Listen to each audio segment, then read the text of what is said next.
Today, we're diving deep into the shadows to rank the icons of horror. We're talking about the top 8 slashers and supernatural fiends who've haunted our dreams for decades. We'll be breaking down their strengths, their weaknesses, and figuring out who truly is the king of the creeps. So grab your popcorn, check your locks, and let's get started. Coming in at number 8, we have the original pretty boy turned maniac Ghostface from the Scream franchise.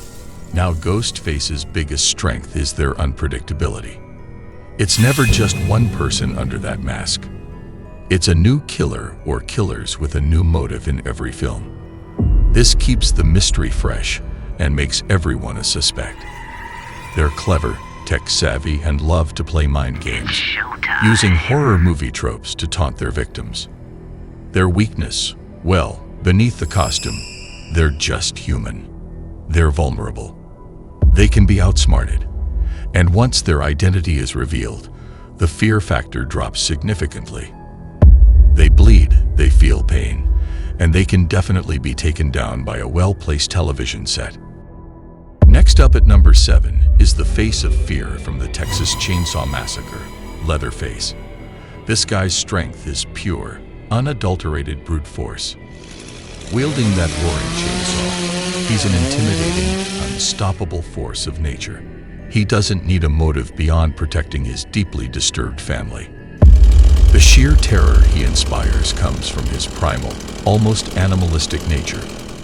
However, his greatest weakness is his dependence on that very family. Leatherface isn't the mastermind, he's the muscle. He's often directed by his more cunning relatives and can be confused or disoriented when left on his own. Take away his family's instructions, and he's more of a lost, dangerous child than a calculated killer. Rolling in at number 6 is everyone's favorite killer doll, Chucky. His primary strength is deception. Who would suspect a good guy doll of being a vessel for the soul of a serial killer? This element of surprise is his greatest weapon. He's small, quick, and can hide in plain sight, making him a terrifyingly effective ambush predator. He's also relentlessly creative with his kills, but his size is also his biggest weakness. While he's surprisingly strong for a toy, he can be physically overpowered by a full-grown adult.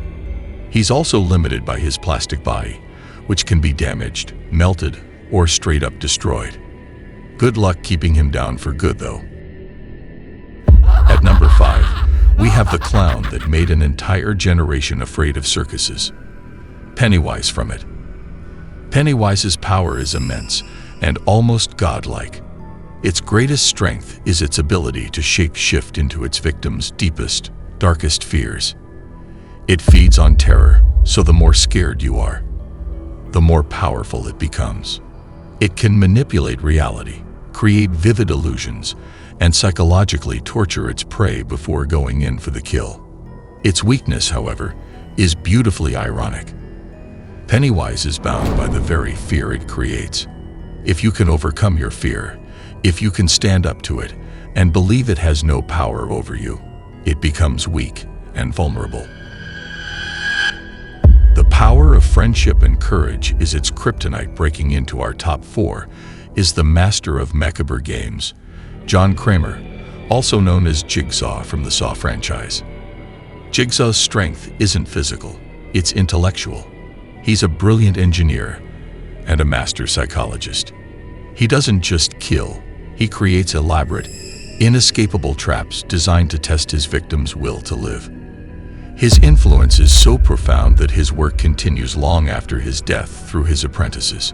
His weakness, he's a mortal man suffering from terminal cancer. Physically, he's incredibly frail, while his games are deadly. Kramer himself is vulnerable.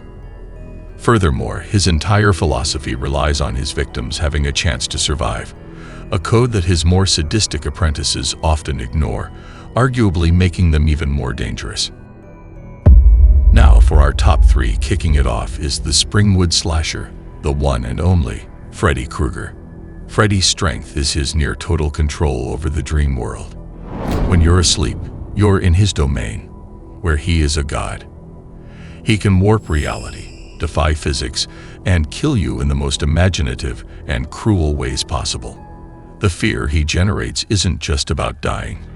It's about losing your sanity as sleep deprivation takes its toll. His weakness is the real world. If you can pull him out of the dream and into reality, the tables turn. He loses his supernatural powers and becomes immortal, albeit a creepy one with a razor glove. It's a massive risk, but it's the only way to fight back against the King of Nightmares. Our runner-up at number 2 is the unstoppable force from Camp Crystal Lake, Jason Voorhees. Jason's strength is his sheer resilience. He's been shot, stabbed, drowned, and even sent to space, but he just keeps coming back. He's a supernatural juggernaut of vengeance, driven by the memory of his mother. He has superhuman strength and an uncanny ability to appear wherever he needs to be. He is the definition of a relentless killing machine. His weakness is arguably his connection to his mother, Pamela Voorhees. It's a psychological soft spot. Using her memory or likeness against him can cause him to hesitate, creating a rare moment of vulnerability. It won't stop him for long, but it might be the only chance you get. And finally, at number 1, Michael Myers. What makes Michael the ultimate horror icon? It's his pure, unexplainable evil. He has no clear motive, no grand plan. He is simply the shape and embodiment of evil itself. His strength lies in this terrifying ambiguity. He's patient, methodical, and possesses a stealth that defies his size. He can take an incredible amount of damage and keep going, suggesting something not quite human is at play. His weakness, that's the terrifying part. He doesn't seem to have one. While Dr. Loomis and Laurie Strode have managed to stop him temporarily, he always returns. He can't be reasoned with. He can't be understood. And it seems he can't truly be killed. He is the perfect, inescapable predator, making him, in our opinion, the greatest horror character of all time. So what do you think? Did we get the order right? Who would be at the top of your list? Let us know down in the comments below. We love hearing your opinions and debating the titans of terror.